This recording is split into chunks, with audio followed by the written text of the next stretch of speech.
All right, hey everybody, Coach Stacy Lynn here. So continuing my dog grooming story. So they ghost me. This is the first time I've actually literally been ghosted by somebody who I should be paying money to, but their service was so bad. They're like, no, we don't want to have anything to do with you anymore. Now here's the funny part. I mean, it's all sad, but here's the ironic part. My dog is a little Bichon and he's mostly deaf and he's pretty much blind completely. And he was standing on that table for about 2 hours and the wife blamed my dog for being blind and, quote, moving around. Now here's the thing, groomers typically take the leash and they lock the dog up. So there's no way my dog could have moved. But the husband was completely incompetent.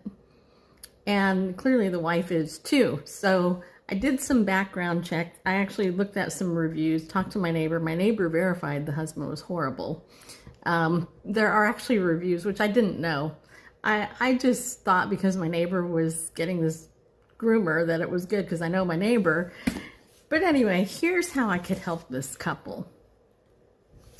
If they wanted to grow in confidence and communication, the first thing that they would do is they would just own up and they would say, you know what, we blew it.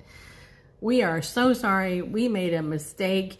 We are so desperate for money that we tried to book anything that we could. And you know what, we really need help and appreciate the fact that you actually want to help us. We're so sorry. What can we do to make it up? I happen to know over probably at least 500 people in my business community locally.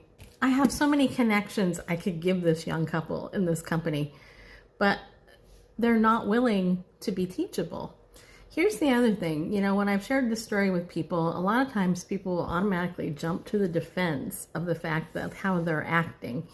And you know what? That's understandable because people obviously they want to defend people who are incompetent and give them an excuse. The problem, however, is that I'm the victim in this situation. My poor little dog for 2 hours was outside in a van shivering while this incompetent doofus was trying to give him a haircut and didn't know what the hell he was doing, right? So I'm the victim here. It's not them. And yet you have to make sure you have to actually, well, how do you say I'm the victim? They didn't charge you. I'm still the victim. I was the customer. So watch out when people immediately jump to the defense of the person who did the wrong thing. And I could teach them that too.